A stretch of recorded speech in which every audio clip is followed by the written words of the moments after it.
സൂര്യന് താഴെയുള്ള എന്ത് നെറുകേടിനുമാകും ബലരാമന്, അതവൻ കാണില്ല.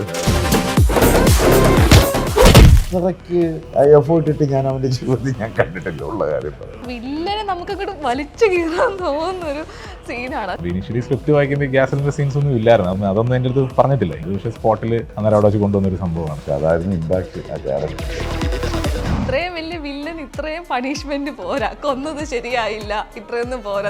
അത് ആദ്യം പറഞ്ഞു ഞാനാന്ന് തോന്നുന്നു. അപ്പം എനിക്കൊന്ന് അതുപോലെ ഒരുപാട് പേര് അഭിനയോട് പറയാറുണ്ടല്ലേ. ഇന്നലെ ഒരു മെസ്സേജ് ഒരു ഡോക്ടറാന്ന് തോന്നുന്നു, ഞാനങ്ങനെ അവിടെ അങ്ങനെ ഉണ്ടായിരുന്നെങ്കിൽ സിലിണ്ടർ എടുത്ത് തൻ്റെ അടിച്ചേനെ, തലക്കടിച്ചേനെ, മോന്ത പിടിച്ച് ഭിത്തിയിൽ ഉറച്ചേനെ, കല്ല് പുറക്കേറിയത്. അതൊരു സത്യം പറഞ്ഞാൽ അങ്ങനെ തെറി കേൾക്കുക എന്ന് പറയുന്നത് ഒരു ഭാഗ്യമാണ്. അത് അവാർഡിന് തുല്യം തന്നെയാണെന്നാണ് ഞാൻ വിശ്വസിക്കുന്നത്. ഈ ആക്ഷൻ സീക്വൻസുകൾ എങ്ങനെയാണ് ഫസ്റ്റ് പടത്തിൽ ഇത്രയും ഭയങ്കര പാടായിരുന്നു. ഏറ്റവും കൂടുതൽ കഷ്ടപ്പെട്ട ഒരു സംഭവം അത് തന്നെയായിരുന്നു. ഉണ്ണിച്ചേട്ടനുള്ള സൈറ്റ്സ് എനിക്ക് ദേഹത്ത് കൊള്ളുന്നൊക്കെ ഭയങ്കര പേടിയായിരുന്നു. ഒരു സീനിൽ ഉണ്ണിച്ചേട്ടൻ്റെ കയ്യിലൊന്ന് കൊള്ളുകയൊക്കെ ചെയ്തു. എനിക്കത് ഭയങ്കര വിഷമമായി പോയി. ഉണ്ണിച്ചേട്ടൻ ഇങ്ങനത്തെ ആടാ പയ്യൊക്കെ ചെയ്യടാ, സോറി ഏട്ടാ, സോറി എന്ന് പറഞ്ഞു ആകെ അന്നോട്ട് വിഷമിച്ചിരിക്കുമായിരുന്നു. നമ്മളൊരു കഥാപാത്രം ചെല്ലുമ്പോൾ നമ്മളൊരു ഫ്രഷായിട്ട് ചെല്ലുക. ആ സംവിധായകൻ എന്താണ് ആവശ്യം അത് കൊടുക്കും. അല്ലാണ്ട് നമ്മളവിടെ ചെന്നിട്ട് ഞാൻ തിലകൻ്റെ കൊച്ചുമോനാണ് അല്ലെങ്കിൽ തിലകൻ്റെ മോനാണ് എന്ന് പറഞ്ഞിട്ടല്ല അവിടെ പോകേണ്ടത്. അയാൾക്ക് എന്ത് വേണം, അത് അദ്ദേഹത്തിൻ്റെ പടമാണ്. അതാണ് ഞാൻ കൊടുത്തിട്ടുള്ള ഏക ഉപദേശം എന്ന് പറയുന്നത്. Hi hello, welcome to Jango space. ഞാൻ സ്നേഹ. KGF എന്ന സിനിമയിൽ നമ്മുടെ റോക്കി ബായിയെ ഇൻട്രൊഡ്യൂസ് ചെയ്യുന്നൊരു ഡയലോഗുണ്ട്, the India's most wanted criminal എന്ന്. അപ്പോൾ ഇന്ന് എൻ്റെ കൂടെ ഉള്ളത് നമ്മൾ ഇന്ത്യ ഇന്ന് ഫുൾ സംസാരിക്കുന്ന ഒരു കൊടും ക്രൂരനായിട്ടുള്ളൊരു വില്ലനാണ്. എനിക്ക് തോന്നുന്നു ഇന്ന് സംസാരിക്കുന്ന ഫുൾ ഇയാളെ പറ്റി തന്നെയാണ്. സ്വന്തം അച്ഛൻ വരെ പറഞ്ഞു ഇത്രയും നെറിയേടൊന്നും ഞാൻ കാണിച്ചിട്ടില്ല. നമുക്ക് സ്വാഗതം ചെയ്യാം അഭിമന്യു ആൻഡ് ഷമി ചേട്ടൻ. ചേട്ടാ സ്വാഗതം. അപ്പം എന്തായാലും ഞാൻ ഇന്നലെയാണ് സിനിമ കാണുന്നത്, മാർക്കോ. ഒരു രക്ഷയില്ല, എന്തൊക്കെയാണ് കാണിച്ചിരിക്കുന്നത്. നമ്മൾ വളരെ തമാശയായിട്ട് പറയുകയാണെങ്കിൽ ഇപ്പോൾ ഈ ഇൻസ്റ്റാഗ്രാമിലൊക്കെ പറയണം എന്തൊക്കെയാണ് ഈ കൊച്ചു കേരളത്തിൽ നടക്കുന്നതെന്ന് പറയുന്ന പോലെയാണ്. അപ്പം എല്ലാവരും പറയും most handsome, stylish, brutal villain ഇതുവരെയായിട്ട് കണ്ടിട്ടില്ല ഇങ്ങനെ മലയാളത്തിൽ. അപ്പോൾ എനിക്ക് തോന്നുന്നു നമ്മൾ സാധാരണ ഒരു ആദ്യത്തെ സിനിമയിലൊക്കെ ഒരു ബെഞ്ച് മാർക്ക് സെറ്റ് ചെയ്യുക എന്ന് പറയുന്നത് കുറച്ച് ബുദ്ധിമുട്ടുള്ള കാര്യമാണല്ലേ. കാരണം കുറച്ചൊന്ന് പയറ്റി തെളിഞ്ഞ് അതിലേക്കൊന്ന് റെഡി ആയിട്ട് വരണം. പക്ഷേ ഒരു ആദ്യത്തെ സിനിമ തന്നെ ഒരു ബെഞ്ച് മാർക്ക് സെറ്റ് ചെയ്യുക എന്ന് പറയുമ്പോൾ അത് ചില്ലറ കാര്യമല്ല. അത് ഓൾറെഡി അഭിമന്യു ചെയ്ത് കഴിഞ്ഞു. കാരണം സോഷ്യൽ മീഡിയ മാർക്ക് ഇറങ്ങിയപ്പോൾ തൊട്ട് അഭിമന്യുവിൻ്റെ പേരാണ് കേൾക്കുന്നത്. അപ്പം എന്തായാലും ഫസ്റ്റ് ഓഫ് ഓൾ കൺഗ്രാജുലേഷൻസ് അതിന്. അപ്പോൾ ശരിക്കും ആ ഒരു മൊമെൻറ്റ് ഭയങ്കരമായിട്ട് ഹാപ്പിനെസ് ഉണ്ടോ? തീർച്ചയായും അതിൻ്റെ പിന്നിൽ ഹനീഫ് സാറും ഡയറക്ടർ ഹനീഫ് സാർ, ആ കഥാപാത്രത്തെ ഉണ്ടാക്കിയെടുത്ത ഹനീഫ് സാറും ആ കഥാപാത്രത്തെ ആ രൂപത്തിലാക്കിയെടുത്ത സുധിച്ചേട്ടൻ, മേക്കപ്പാൻ സുധിച്ചേട്ടനും സുധിച്ചേട്ടൻ്റെ ടീമുമാണ്. അവരാണ് അതങ്ങനെ ആക്കിയെടുത്തത്. ഞാൻ അവർ പറഞ്ഞ പോലെ ഹനീഫ് സാറ് പറഞ്ഞതുപോലെ ഞാൻ ചെയ്തേ ഉള്ളൂ. ഹനീഫ് സാറിൻ്റെ രൂപത്തിൽ ഹനീഫ് സാറും മനസ്സിൽ കണ്ട ആ കഥാപാത്രത്തെ ഞാൻ അങ്ങ് ചെയ്തേ ഉള്ളൂ.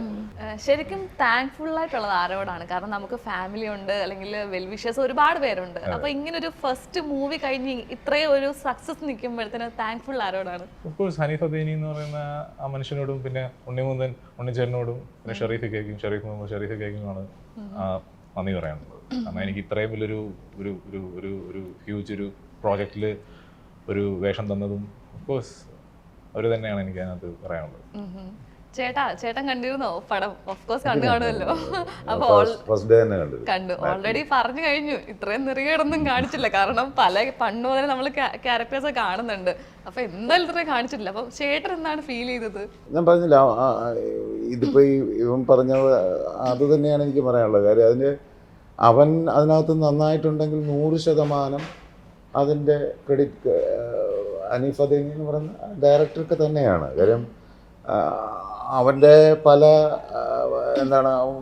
പലപ്പോഴും നമ്മളൊന്ന് കോൺഷ്യസ് ആയിട്ട് അയ്യോ ഞാൻ ചെയ്യുന്നത് ശരിയാവും എന്നുള്ള ഒരു കോൺഫിഡൻസ് ഇല്ലായ്മ വന്നപ്പോഴൊക്കെ, അതല്ലെങ്കിൽ മറ്റുള്ള പലരും അങ്ങനെ ചോദിച്ചപ്പോഴൊക്കെ ഇവനെ കുറിച്ച് അല്ല അവൻ ചെയ്യും എന്ന് പറഞ്ഞ് അവനെ ആ രീതിയിൽ ഒരു അങ്ങനെ കൊണ്ടുവന്ന വ്യക്തി ശരിക്കും പറഞ്ഞാൽ എനിക്ക് അവനോട് ഷെയർ ചെയ്തിട്ടുണ്ടോ, അതുകൊണ്ടാണ് എനിക്ക് മനസ്സിലായത്. അല്ല ഞാൻ ലൊക്കേഷനൊന്നും ഇല്ലായിരുന്നു. അത് ഹനീഫ് ഡയറക്ടറുടെ ഒരു ടൂള് പോലെ അവൻ പ്രവർത്തിച്ചു എന്നുള്ളതാണ് എനിക്കും തോന്നുന്നത്. അത് അവൻ അദ്ദേഹത്തിൻ്റെ താല്പര്യം അറിഞ്ഞ് അവനത് പെരുമാറാനായി എന്നുള്ളത് ഇവൻ്റെ വിജയം. ഇപ്പോൾ റസൽ ടോണി എന്നുള്ളൊരു ക്യാരക്ടർ സത്യം പറഞ്ഞാൽ അഭിനന്ദിന്റെ കയ്യിൽ ഭദ്രമായിരുന്നു, വളരെ ഗംഭീരമായിട്ട് തന്നെ ചെയ്തിട്ടുണ്ട്. പക്ഷേ ഒരു ഡെബ്യൂ ആക്ടർ എന്ന നിലയിൽ ഇത്രയും വലിയൊരു ചലഞ്ചിങ് റോളാണല്ലേ. അപ്പൊ അതെങ്ങനെ ഒന്ന് പുൾ ഓഫ് ചെയ്യണം എന്നൊക്കെ നമുക്കും ഇപ്പൊ ഈ പറഞ്ഞ പോലെ ടെൻഷനും ഒരു കോൺഫിഡൻസ് കുറവൊക്കെ കാണുമല്ലോ. അപ്പൊ അതിനെങ്ങനെ ആ ഒരു ചലഞ്ചിനെ ഏറ്റെടുത്ത് എത്രത്തോളം അത് കഠിനമായിരുന്നു? ഭയങ്കര പാടായിരുന്നു. കാരണം എൻ്റെ അടുത്ത് ആദ്യം നമ്മൾ സ്ക്രിപ്റ്റ് കേൾക്കുമ്പോഴൊക്കെ ഇങ്ങനെ ഒരു എൻ്റെ അടുത്ത് പറഞ്ഞ ഹനീഫ് സാറ് പറഞ്ഞു, അതായത് ഒരു വളരെ ഒരു സെറ്റിലായിട്ടുള്ള ഒരു ക്യാരക്ടറാണ്, എന്നാ ഒരു സൈക്കോയും ആണ് എന്ന് പറഞ്ഞു. പിന്നെ ഷൂട്ടിങ്ങിനോട് ഓരോ ദിവസം അടുക്കുന്നോരോ ഷൂട്ടിംഗ് ആവുന്നു. അങ്ങനെ ഫൈനലിൽ ആ ഒരു ദിവസം എത്തി. അപ്പോഴും ഞാൻ ആലോചിക്കും, ഞാൻ ഈ ക്രൂ മെമ്പേഴ്സ് കാണും, ഇത്രയും ക്രൂ മെമ്പേഴ്സ് ഇവരുടെ മുമ്പിലൊക്കെ പോയി ചെയ്യണോ. പിന്നെ ലാസ്റ്റ് ഈ പറഞ്ഞ മേക്കപ്പ് ഒക്കെ ഇട്ട് കോസ്റ്റ്യൂമൊക്കെ ഇട്ട് ഫേസൊക്കെ അതുപോലെ മാറി വന്നപ്പോഴേക്കും അത് ഞാനല്ല, പിന്നെ അഭിമന്യുവല്ല, ആ ക്യാരക്ടറായി, ആ റസൽ ടോണി ഐസക് എന്നുള്ള ക്യാരക്ടറായി. പിന്നെ അങ്ങ് ചെയ്യുമായിരുന്നു. പിന്നെ അങ്ങ് ചെയ്തു. ഞാൻ എന്താണെന്നറിയില്ല, അതിന് മുന്നേ പോലും അച്ഛൻ്റെ മുമ്പിലൊക്കെ ചെയ്ത് കാണിക്കുമ്പോൾ ഞാൻ പേടിച്ചൊക്കെ ഇരുന്ന നിമിഷം കണ്ടിട്ടുണ്ട്. പക്ഷേ ഷൂട്ടിങ്ങിന് വന്ന് ഈ ഡ്രസ്സും കോസ്റ്റ്യൂമും ഒക്കെ ഇട്ടപ്പോൾ ഞാനങ്ങ് ചെയ്തു. ഈ ഇപ്പൊ ടെൻഷനൊക്കെ ഉണ്ടെന്ന് പറഞ്ഞ സമയത്ത് നമ്മൾ ആദ്യമായിട്ടൊരു കാര്യം ചെയ്യുമ്പോൾ ഈ കൗണ്ട് ഡൗൺ ആണല്ലോ, നാളെ ഷൂട്ടുണ്ട്, മറ്റന്നാൾ ഷൂട്ടുണ്ട്, ഇന്ന ദിവസത്തേക്ക് വരുമ്പോൾ പൂജയുടെ ഒക്കെ ദിവസം. അപ്പൊ ഇതിനു മുമ്പൊക്കെ ചേട്ടനോട് ഇങ്ങനെ വന്ന് പറയാറുണ്ടോ, അച്ഛനിക്ക് ടെൻഷൻ? അങ്ങനെ ഒരു ടെൻഷനൊന്നും അവന് പണ്ടും അങ്ങനെ ഒരു ഇതില്ലാത്തൊരു വ്യക്തിയാണ്. കാര്യം വളരെ കൂളായിട്ട് എന്താണ് വളരെ എന്നുള്ള രീതിയിൽ. പക്ഷെ ഇത് റിലീസാകുന്ന ആ സമയമായപ്പോൾ ഞാൻ അന്ന് ഇവിടെ ഇല്ല. കാര്യം എൻ്റെ തലേ ദിവസം വരെ ഞാൻ ഇടുക്കിയിലായിരുന്നു. അപ്പോൾ അതിൻ്റെ ഒരു ദിവസം മുമ്പ് എന്നെ ഇങ്ങനെ വിളിച്ചിട്ട്, അത് ഇവനല്ല എൻ്റെ അടുത്ത് പറഞ്ഞു, അമ്മയെ കൊണ്ട് എൻ്റെ അടുത്ത് വിളിച്ച് പറയിച്ചു, എനിക്കൊരു ഷോ കാണാൻ പോകുമ്പോൾ ഒരു ടെൻഷനുണ്ട്, അച്ഛൻ കൂടെ ഉണ്ടായിരുന്നെങ്കിൽ ആ ടെൻഷൻ ഒന്നും ആകാം. പിന്നെ ഞാൻ അവരോട് റിക്വസ്റ്റ് ചെയ്ത് അവർ അവിടെ നിന്ന് ഓഫ് എടുത്ത് വരികയായിരുന്നു. അങ്ങനെയാണ് ഞാനും ഉണ്ടായിരുന്നത് ഫസ്റ്റ് ഡേക്ക് ഷോയ്ക്ക്. ഞങ്ങളെല്ലാവരും ഫുൾ ഫാമിലി ഒരുമിച്ചിരുന്നാണ്. ഇപ്പം അച്ഛനും നടനാണ്, മുത്തച്ഛനും നടനാണ്. അപ്പം നമുക്ക് ഇപ്പം എഞ്ചിനീയറിംഗ് ഒക്കെ ആണല്ലോ പഠിച്ചത്. അപ്പോൾ ഏതെങ്കിലുമൊക്കെ ഒരു പോയിന്റിൽ നമുക്കത് തോന്നുവാണ് നമുക്കൊരു ആക്ടർ ആവണം അല്ലെങ്കിൽ ഒരു നടനാകണം എന്നൊക്കെ ചിലപ്പോൾ ഇവരുടെ ഒരു ക്യാരക്ടേഴ്സ് കണ്ടിട്ടായിരിക്കാം ഏതെങ്കിലുമൊക്കെ ഒരു പോയിന്റ് തോന്നുമല്ലോ. ആ ഒരു മൊമെന്റ് എങ്ങനെയായിരുന്നു ഒരു ആക്ടർ ആവണം എന്നൊക്കെ തോന്നിയത്? എൻ്റെ കുഞ്ഞിലെ തൊട്ട് എനിക്ക് ആക്ടർ ആവണം തന്നെയായിരുന്നു. മീൻ ആ ഒരു ഫുഡ് സ്റ്റെപ്സ് കണ്ടിന്യൂ ചെയ്ത് തന്നെ, ലെഗസി കണ്ടിന്യൂ ചെയ്ത് പോകണം തന്നെ കുഞ്ഞിലോട്ട് ആഗ്രഹം ഉണ്ടായിരുന്നു എനിക്ക്. പിന്നെ മെയിൻ കാര്യം ചെയ്യുമ്പോൾ നല്ലൊരു ഒരു സ്റ്റാർട്ടിങ് വേണം എന്നുള്ളൊരു ആ ഒരു പ്ലാൻ ഉണ്ടായിരുന്നു എനിക്ക്. ചെയ്യുമ്പോൾ നല്ലൊരു റോൾ, സ്റ്റാർട്ടിങ്ങിൽ തന്നെ നല്ലൊരു സാധനം വേണം, നല്ലൊരു ഇൻട്രോ വേണം എന്നുള്ളൊരു ഇതുണ്ടായിരുന്നു. എല്ലാവരും ആദ്യം ചിലപ്പം വരാൻ ആഗ്രഹിക്കുന്ന ഒരു ഹീറോ ആയിട്ടൊക്കെ ആയിരിക്കുമല്ലോ. പക്ഷേ അമ്മേനെ തിരഞ്ഞെടുത്തത് മോസ്റ്റ് ബ്രൂട്ടൽ വില്ലനാണ്. അപ്പോൾ ആ ഒരു ഡിസിഷൻ എങ്ങനെയായിരുന്നു? അതെ, ഇപ്പോൾ വില്ലന്മാര് ഇപ്പോൾ ചില പടങ്ങൾ, ഇപ്പോൾ ലയൺ കിങ് എന്നുള്ള പടത്തിൽ മുഫാസ അല്ല, സ്കാർ എന്നുള്ള ക്യാരക്ടർ, അപ്പോൾ പുള്ളി വില്ലനാണ്. പക്ഷെ ഒരു വെറും ഒരു വില്ലനല്ല, ഒരു അയാളുടേതായ രീതിയിലൊരു സൈക്കോ വില്ലനാണ്. അതുപോലെ ബാറ്റ്മാനിലെ ജോക്കർ വെറും വില്ലനല്ല, അതിൻ്റെ ഒരു സൈക്കോ വില്ലനാണ്. അപ്പോൾ ഹനീഫ് സാർ എൻ്റെ അടുത്ത് സ്റ്റോറി പറയുമ്പോൾ ഫസ്റ്റ് എടാ നീ അത് വില്ലനാണ്. എന്നിട്ട് ഞാനപ്പോൾ ഇങ്ങനെ ഓക്കെ പിന്നെ പറഞ്ഞപ്പോഴാണ് വെറും വില്ലനല്ല, ഇതൊരു സൈക്കോ ക്യാരക്ടറാണ്. ഓക്കെ ഞാനുണ്ട്, വേറെ ഒന്നും പറഞ്ഞില്ല, ഓക്കെ ഐ മീൻ കേട്ടപ്പോഴും ഞാൻ ഓക്കെ എന്ന് പറഞ്ഞു. ഇതിന് മുമ്പ് ഓഫേഴ്സ് ഒക്കെ വന്നിട്ടുണ്ടോ? ഇഷ്ടംപോലെ വന്നിട്ടുണ്ട്.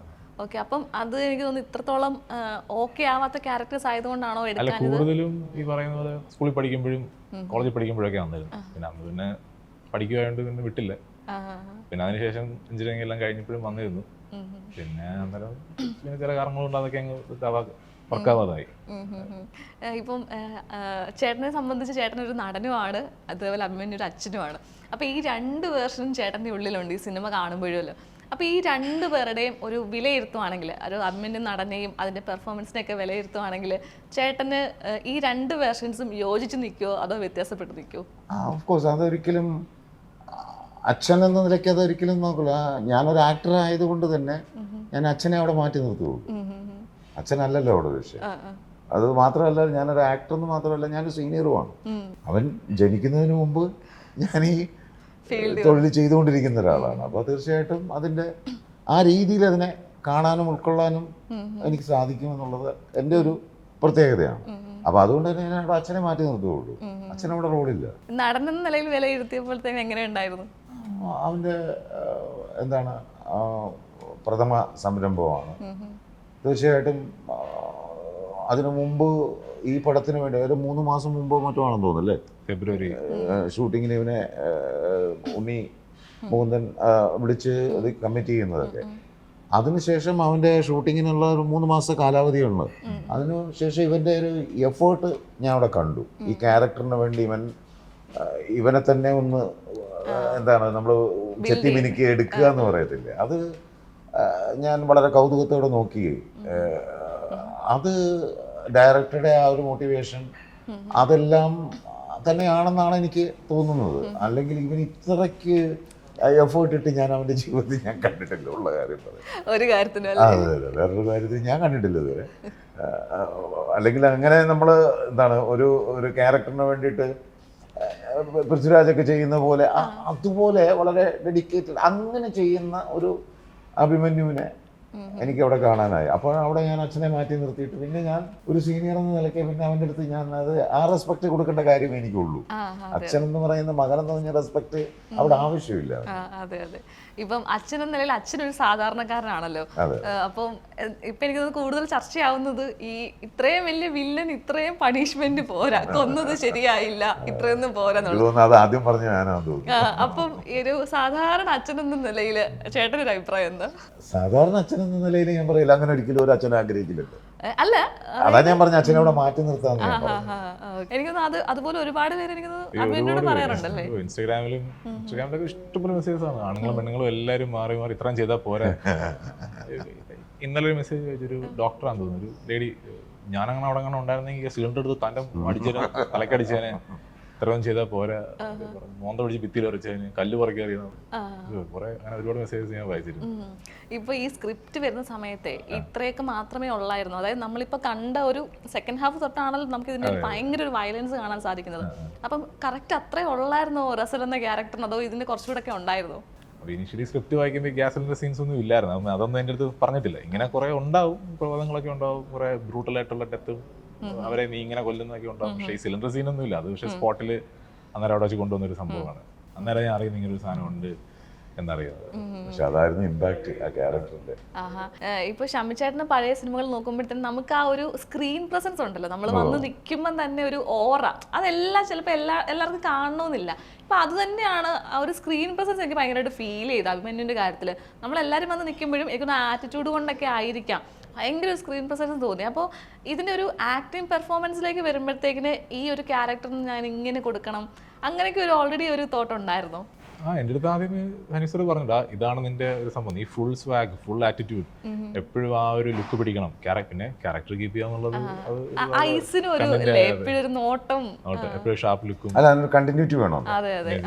From the first shot climax വരേക്കും ആ ഒരു കണ്ടിന്യൂറ്റി നമ്മുടെ ഫേഷ്യൽ എക്സ്പ്രഷനിലാണെങ്കിലും കണ്ണിന്റെ ലുക്കിലാണെങ്കിലും ഒക്കെ നമ്മൾ അത് അഭിമന്യു ആയിരിക്കുകയും ചെയ്യരുത്, ഡ്രസ്സിലായിരിക്കണം. അത് ഞാൻ പറഞ്ഞത് ഡയറക്ടർ അതിനു വേണ്ടിയിട്ട് ശരിക്കും അദ്ദേഹം വർക്കൗട്ട് ചെയ്തിട്ടുണ്ട്. ഇപ്പം അമ്മ ഇത് കണ്ടിട്ട് എന്ത് പറഞ്ഞു? ശരിക്കും എനിക്ക് സ്ത്രീകൾ ഈ 18 വയസ്സ് താഴെയുള്ളവർക്കൊന്നും കാണാൻ പറ്റില്ലെന്ന് ഓൾറെഡി നമ്മൾ ടീം തന്നെ ഇങ്ങനെ ഒരു റീല് പോലെയൊക്കെ വന്നിട്ടുണ്ടായിരുന്നല്ലോ. 18 വയസ്സ് താഴെയുള്ളവർക്ക് കാണാൻ ബുദ്ധിമുട്ടായിരിക്കും, ഈ ലോകത്തുള്ളവർക്കൊക്കെ കുറച്ച് ബുദ്ധിമുട്ടായിരിക്കുന്നത്. അപ്പം എനിക്ക് അമ്മ കണ്ടിട്ടൊക്കെ എന്ത് പറഞ്ഞു? അമ്മ സിനിമ കണ്ടിട്ടോ?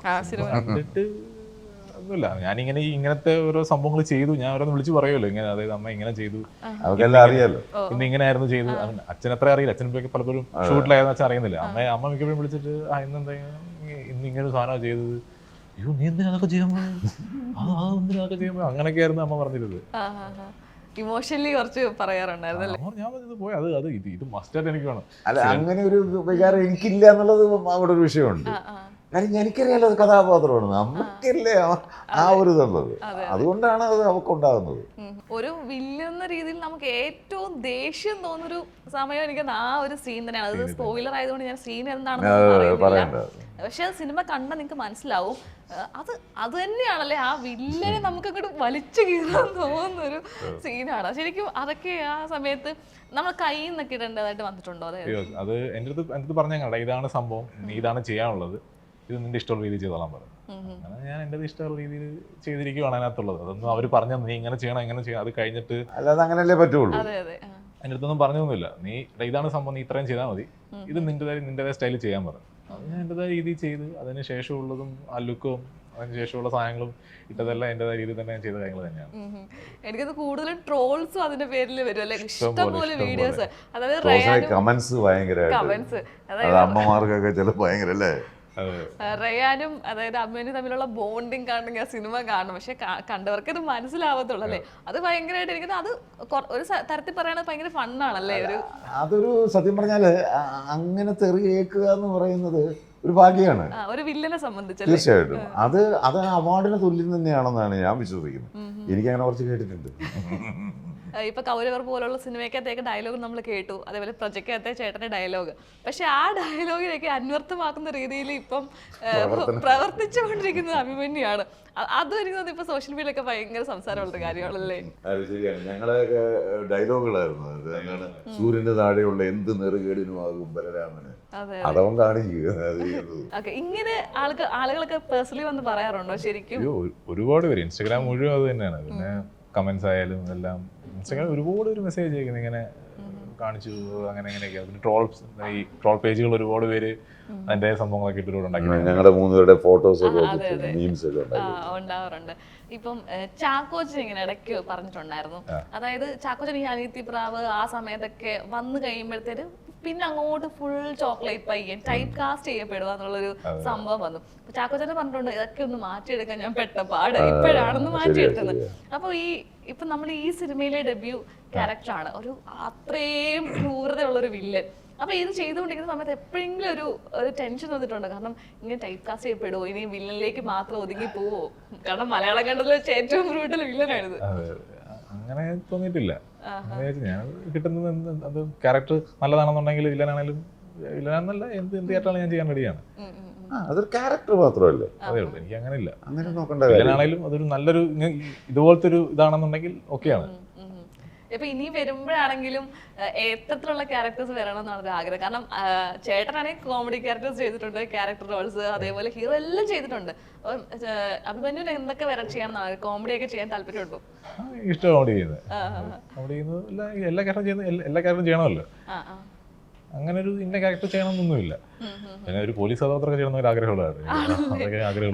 അതിന് ഏറ്റവും കൂടുതൽ ഉദാഹരണമാണ് ഇവിടെ ഇരിക്കുന്നത്.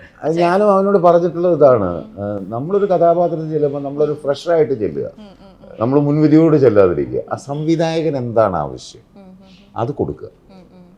അല്ലാണ്ട് നമ്മളവിടെ ചെന്നിട്ട് ഞാൻ എന്താണ് തിലകൻ്റെ കൊച്ചുമോനാണ് അല്ലെങ്കിൽ തിലകൻ്റെ മോനാണ് എന്ന് പറഞ്ഞിട്ടല്ല അവിടെ പോകേണ്ടത്. അയാൾക്ക് എന്ത് വേണം, അത് അദ്ദേഹത്തിൻ്റെ പടമാണ്. അതാണ് ഞാൻ കൊടുത്തിട്ടുള്ള ഏക ഉപദേശം എന്ന് പറയുന്നത്. അതവൻ അതുപോലെ തന്നെയാണ് ഈ പടത്തിൽ ഇംപ്ലിമെന്റ് ചെയ്തിരിക്കുന്നത് എന്നാണ് എൻ്റെ വിശ്വാസം, അല്ലേ? ഇപ്പൊ ഇങ്ങനൊരു നമുക്കൊരു തലമുറയോടെ പറയാനുണ്ടല്ലോ, തിലകൻ സാറിന്റെ കൊച്ചുമകനാണ് അല്ലെങ്കിൽ ഷമ്മി ചേട്ടന്റെ മകനാണെന്നൊക്കെ ഉള്ളത്. അപ്പോൾ നമ്മൾ ഉറപ്പായിട്ടും ഇപ്പോൾ ഈ സോഷ്യൽ മീഡിയ ഒക്കെ സംസാരിക്കുന്നത് തന്നെ അങ്ങനെ തന്നെ ആയിരിക്കും. അത് പോസിറ്റീവായിട്ടും നെഗറ്റീവായിട്ടും പറയുമല്ലോ. അപ്പം പറയുന്നത് തന്നെ താരരാജാക്കന്മാരുടെ മക്കളുടെ ഇതിലേക്ക് ഒരാൾക്കൂടെ കടന്നു വന്നു എന്നുള്ള ഇതിലാണ് പറയുന്നത്. അപ്പം എപ്പോഴെങ്കിലും അതൊരു ഭയമായിട്ട് തോന്നിയിട്ടുണ്ടോ? കാരണം ഒരു നെപ്പോക്കിട്ട് എന്നുള്ള രീതിയിൽ വരും. പക്ഷെ ഞാൻ വിശ്വസിക്കുന്നത് നമുക്ക് കഴിവുണ്ടെങ്കിൽ മാത്രമേ സിനിമയെ പിടിച്ചു നിൽക്കാൻ പറ്റില്ല. അതിപ്പോ ആരുടെ മകനാണെങ്കിലും അതിൽ പ്രസക്തി ഇല്ല. പക്ഷെ അങ്ങനെ ഒരു ചിലപ്പോൾ ടെൻഷൻ നമുക്ക് വരാം അല്ലേ? കാരണം നമ്മൾ ഇങ്ങനെ ഒരു കുടുംബത്തിൽ നിന്നാണ് വരുന്നത്, ആളുകളൊക്കെ അങ്ങനെ ജഡ്ജ് ചെയ്യുന്നൊക്കെ ഉള്ള ഒരു ടെൻഷൻ നമുക്ക് സ്വാഭാവികമായിട്ട് ഉള്ളിൽ വരാം. അങ്ങനെ തോന്നിയിട്ടുണ്ടോ എപ്പോഴെങ്കിലും? ഇപ്പൊ നെപ്പോക്കറ്റ് ആണെങ്കിലും അല്ലെങ്കിലും കഴിവുണ്ടെങ്കിൽ ഏതൊരു കഴിവെല്ലാം ചെയ്യാനുള്ള ആ ഇതുണ്ടെങ്കിൽ മാത്രമല്ലേ നമുക്ക് ഏതൊരു ഫീൽഡിലാണെങ്കിലും, അതിപ്പോ ആക്ടിങ് തന്നെ വേണമെന്നില്ലല്ലോ, പിടിച്ചേക്കാൻ പറ്റുള്ളൂ. അതേ ഉള്ളൂ. ഞാൻ പിന്നെ ഒരു അച്ഛൻ്റെ കൊണ്ടുള്ള കാര്യം ഒരു നെപ്പോക്കറ്റ് എന്ന രീതിയിൽ ഒരിക്കലും വരരുത്. ഇപ്പം എനിക്ക് അങ്ങനെയാണെങ്കിൽ അച്ഛൻ്റെ അടുത്തൊക്കെ ഇതിന് മുന്നേ എനിക്ക് പറയാറുന്നല്ലോ, എനിക്കൊരു ഇങ്ങനെ അഭിനയിക്കണം ഒരു ഒപ്പിച്ചേരാം. അച്ഛൻ അങ്ങനെ ഒരിക്കലും ചെയ്തിട്ടുമില്ല. എനിക്ക് ഒരാളത് റെക്കമെൻഡ് ചെയ്യാൻ ഒന്നും ചെയ്തിട്ടില്ല.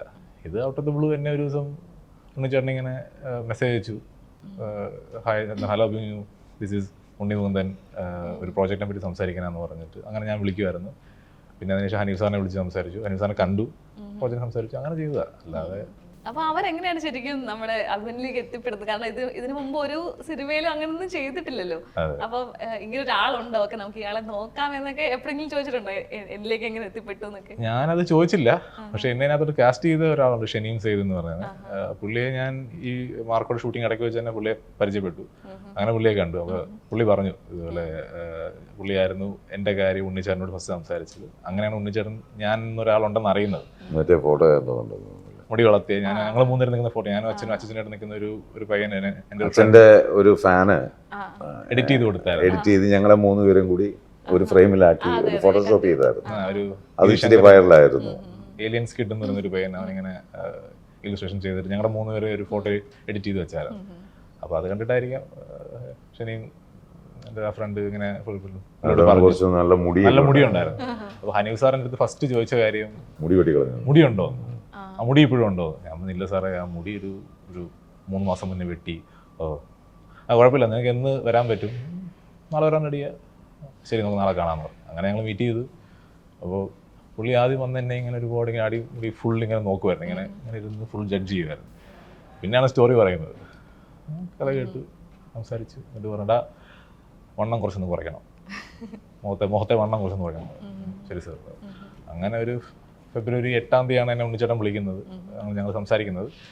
അതിനുശേഷം ആ ഒരു മെയ് 3-ാം തീയതി ആയിരുന്നു ഷൂട്ട് സ്റ്റാർട്ട് ചെയ്യുന്നത്. അതുവരെ ഉണ്ടായിരുന്നൊരു ആ കുറച്ച് സമയങ്ങൾ കൊണ്ട് ഉണ്ടാക്കി കുറച്ച് ചേഞ്ചസ് വരുത്തി. പിന്നെ ബാക്കി ആക്ഷനൊക്കെ പഠിച്ചു. ഞാൻ ചോദിക്കാൻ പറ്റുമായിരുന്നു, കാരണം ഇപ്പം നമ്മൾ മുമ്പേ സംസാരിച്ച പഴയ സ്ഥലത്ത് സിനിമയിൽ നമുക്ക് അധികം ഈ ദേഹത്ത് നോവയ്ക്കലോ പ്രശ്നങ്ങളോ ഒന്നും വരില്ല, വായ കൊണ്ട് സംസാരിച്ചാൽ മതി. പക്ഷെ ഇത് അങ്ങനെയല്ലല്ലോ, അത്രയും ആക്ഷൻ സീക്വൻസുകളും കാര്യങ്ങളൊക്കെ ഉണ്ട്. ഇന്ന് കലൈ സാറാണല്ലേ നമ്മുടെ മാസ്റ്റർ ആയിരുന്നത്. അപ്പം ഈ ആക്ഷൻ സീക്വൻസുകൾ എങ്ങനെയാണ് ഫസ്റ്റ് പടത്തിൽ ഇത്രയും ഫുൾ ഓഫ് ചെയ്യണം, അതൊക്കെ എങ്ങനെയാണ് ചെയ്തു? ഭയങ്കര പാടായിരുന്നു. ഞാൻ ഏറ്റവും കൂടുതൽ കഷ്ടപ്പെട്ട ഒരു സംഭവം അത് തന്നെയായിരുന്നു. കാരണം ഉണ്ണിച്ചേട്ടനുള്ള ഫൈറ്റ്സ് എനിക്ക് ദേഹത്ത് കൊള്ളുന്നൊക്കെ ഭയങ്കര പേടിയായിരുന്നു. ഒരു സീനിൽ ഉണ്ണിച്ചേട്ടൻ്റെ കയ്യിലൊന്ന് കൊള്ളുകയൊക്കെ ചെയ്തു. എനിക്കത് ഭയങ്കര വിഷമമായി പോയി. ഉണ്ണിച്ചേട്ടൻ ഇങ്ങനത്തെ ആടാ പയ്യൊക്കെ ചെയ്യടാ, സോറി ഏട്ടാ സോറി എന്ന് പറഞ്ഞ് ആകെ അന്നോർത്ത് വിഷമിച്ചിരിക്കുവായിരുന്നു. പുള്ളിയുടെ ദേഹത്ത് കൊണ്ടല്ലോ എന്ന് ഓർത്ത് വിഷമം. ചേട്ടൻ അത് അച്ഛനോട് പറയുകയും ചെയ്തു. അന്ന് അതിനുശേഷം മൊത്തം വിഷമിച്ചിരിക്കുവായിരുന്നൊക്കെ പറയുകയും ചെയ്തു. ഇപ്പം ഈ കുറേ കോമഡി ക്യാരക്ടേഴ്സ് ചെയ്യുന്നുണ്ടല്ലോ. ഇപ്പം ഞാൻ ചോദിക്കട്ടെ, ഇപ്പം നമ്മൾ കുറേ വില്ലന്മാരുടെ കാര്യങ്ങൾ സംസാരിച്ചു. ഇനി കുറച്ച് അച്ഛൻ്റെ കാര്യത്തിലേക്ക് വരുമ്പോഴത്തേക്കും നമ്മൾ ഊക്കൻ ടിൻഡു എന്നുള്ള ക്യാരക്ടർ കാണുന്നുണ്ട്. അതേപോലെ നമ്മൾ തീവണ്ടിക്കകത്തെ MLA ബാലചന്ദ്രൻ. അപ്പോൾ ഇതുപോലുള്ള കോമഡി ക്യാരക്ടേഴ്സ് അച്ഛൻ്റെയും കൂടെ കണ്ടു. ശരിക്കും അച്ഛൻ വീട്ടിൽ ബലരാമനാണോ, അതേപോലെ അല്ലെങ്കിൽ നമ്മുടെ ഊക്കൻ ടിൻഡുവിനെ പോലാണോ? എന്താണ് ശരിക്കും അച്ഛൻ വീട്ടിൽ? വളരെ അച്ഛൻ വീട്ടിൽ വന്നു കഴിഞ്ഞാൽ ബുക്കൊക്കെ വായിച്ചങ്ങനെ ഇരിക്കത്തേ ഉള്ളൂ. അച്ഛൻ്റെ റൂമിൽ ആ സ്റ്റഡിയിൽ പോയിരുന്ന് വായിക്കും, അത് തന്നെ. അല്ല എന്തെങ്കിലും എഴുതിക്കൊണ്ട് വായിച്ചോണ്ടൊക്കെ ഇരിക്കും. വല്ലപ്പോഴൊക്കെ സുട്ടടിക്കുന്ന പുറത്തിറക്കുന്ന കാണാം, അതൊക്കെ ഉള്ളൂ. ആണല്ലേ. ചേട്ടൻ എങ്ങനെയാ ഈ സിനിമയെ കഴിഞ്ഞ് വീട്ടിലേക്ക് വന്നു കഴിഞ്ഞാൽ അവിടെ തന്നെ സ്പെൻഡ് ചെയ്യാൻ ആഗ്രഹിക്കുന്ന ഒരാളാണ്? ഞാൻ അങ്ങനെ പുറത്തു പോകാൻ യാത്രകൾ അധികം ഇഷ്ടപ്പെടുന്ന ഒരാളല്ല. വണ്ടിയിൽ ഇങ്ങനെ കറങ്ങാനൊന്നും ഇഷ്ടമല്ല. ഞാൻ പണ്ടും അങ്ങനെ തന്നെയാണ്. അത്യാവശ്യം ഉണ്ടെങ്കിൽ പോവും, അപ്പോൾ വർക്കുണ്ടെങ്കിൽ പോവും. അല്ലാന്നുണ്ടെങ്കിൽ എൻ്റെ മുറിക്കകത്ത് തന്നെ എപ്പോഴും ഇരിക്കുന്ന ഒരു ടൈപ്പാണ്. ഇപ്പൊ ചേട്ടനോടൊക്കെ എനിക്ക് തോന്നുന്നു, ഇപ്പൊ എനിക്ക് ഈ സത്യം പറഞ്ഞ ഇന്റർവ്യൂ വരുന്നതിന് മുമ്പ് നമുക്ക് ടെൻഷനൊക്കെ ഉണ്ട്, കാരണം ആദ്യമായിട്ടാണ് കാണുന്നത് സംസാരിക്കാനൊക്കെ. അപ്പോൾ ഈ എല്ലാവർക്കും ആ ഒരു ടെൻഷൻ ഉണ്ടായിരിക്കും. ഇപ്പൊ എസ്പെഷ്യലി ചേട്ടൻ്റെ സൗണ്ട് കൊണ്ടും ആ ഒരു മാൻലി വോയിസ് ഒക്കെ കൊണ്ടായിരിക്കാം. അപ്പം ഈ ഒരു ബുദ്ധിമുട്ട് എല്ലാവർക്കും പറയാറുണ്ടോ പൊതുവെ? ചേട്ടൻ എങ്ങനെയാണെന്നൊക്കെ ഉള്ളൊരു ചോദ്യം വരാറുണ്ട്.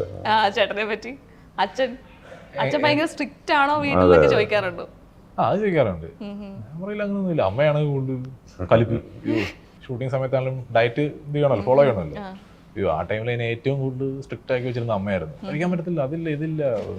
എന്താണ്, ഞാനാണെങ്കിൽ അത്യാവശ്യം സ്വീറ്റ്സും ബിസ്ക്കറ്റ് ഇതൊക്കെ വരുന്ന ഒരാളാണ്. അതൊക്കെ പക്ക ബാൻ ചെയ്ത് ഭയങ്കര ഒരു ജയിലിരിക്കുന്ന അവസ്ഥയായിരുന്നു. പെട്ടെന്നൊരു സുപ്രഭാതത്തിൽ ഇങ്ങനെ അമ്മയായിരുന്നു. എനിക്ക് ശബ്ദം കേൾക്കാം ഇങ്ങനെ സ്ഥിരം വഴക്കാ. ഞാൻ അമ്മ കാണാതെ എൻ്റെ ഫ്രണ്ട്സിനെയൊക്കെ വിളിച്ചിടാ മറ്റേ ബിസ്ക്കറ്റ് എടുത്തുകൊണ്ട് പോകാന്ന് പറഞ്ഞാൽ അമ്മമാർ എനിക്ക് ജനലിൽ കൂടെ കൊണ്ട് തരുമായിരുന്നു, വിളിച്ച് പറഞ്ഞു കൊണ്ട് തരുമായിരുന്നു. അങ്ങനെയൊക്കെ ചെയ്യുന്ന സാഹചര്യം ഉണ്ടായി.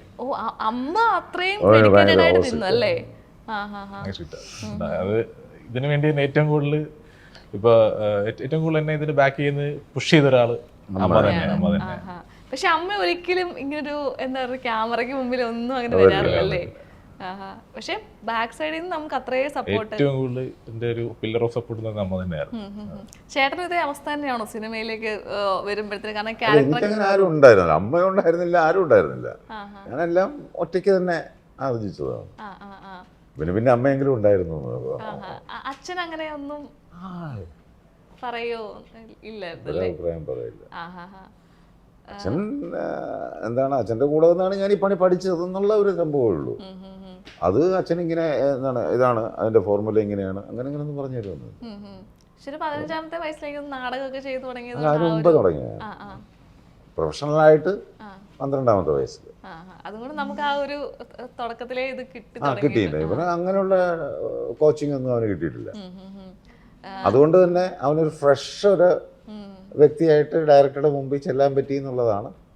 അല്ല പിന്നെ അച്ഛൻ്റെയും എൻ്റെ അച്ഛൻ്റെയും അവൻ്റെ അച്ഛൻ്റെയും ആ ഒരു ഇത്ര നാളത്തെ ആ ഒരു ഒബ്സർവേഷൻ എന്തായാലും കാണുമല്ലോ. അതെ അതെ എങ്ങനെയാണ് ഞങ്ങൾ ഇതിനെ സമീപിക്കുന്നത് എന്നുള്ളത് അവനറിയാമല്ലോ. അതിൽ നിന്ന് അവൻ അതിൻ്റെതായ രീതിയിലേക്ക് ഇപ്പോൾ ഡയറക്ടർ തന്നെ പറയും, "ദേ ഇതെങ്ങനെയാണ്, ഇതാണ് നമുക്ക് വേണ്ടത്, നീ അതങ്ങ് ചെയ്യും" എന്നല്ലേ പറഞ്ഞത്. അതെ അതെ അപ്പോൾ ആ രീതിയിലങ്ങ് ചെയ്യുന്നു. സിനിമയ്ക്ക് അതിൻ്റെ ആവശ്യമേ ഉള്ളൂ. നമ്മളവിടെ ഫീൽ ഗുഡ്, ആ ഒരു ആൾക്കാർക്ക് അത് കാണുമ്പോൾ നന്നായി എന്ന് തോന്നിപ്പിക്കുക എന്നുള്ളതാണല്ലോ അല്ലേ. ഉൾപ്രേക്ഷ എന്ന് കേട്ടിട്ടുണ്ടോ? അലങ്കാരം ഉൾപ്രേക്ഷ എന്ന് കേട്ടിട്ടുണ്ടോ? കേട്ടിട്ടുണ്ട്. പക്ഷേ എന്താണ് അതിന്റെ അതിന്റെ അർത്ഥം മറ്റൊന്നിൻ ധർമ്മയോഗത്താൽ അതുതാൻ അല്ലയോ ഇതെന്ന് വർണ്ണ്യത്തിൽ ആശങ്ക. ഒരു കൺഫ്യൂഷൻ ഉണ്ടാക്കുന്നതാണോ? അങ്ങനെ തോന്നിപ്പിക്കുക എന്നുള്ളതാണ്. വർണ്ണ്യത്തിൽ ഒരു ആശങ്ക ഉണ്ടാക്കുക അല്ലേ. അതാണല്ലോ ആക്ടിങ് എന്ന് പറയുന്നത്.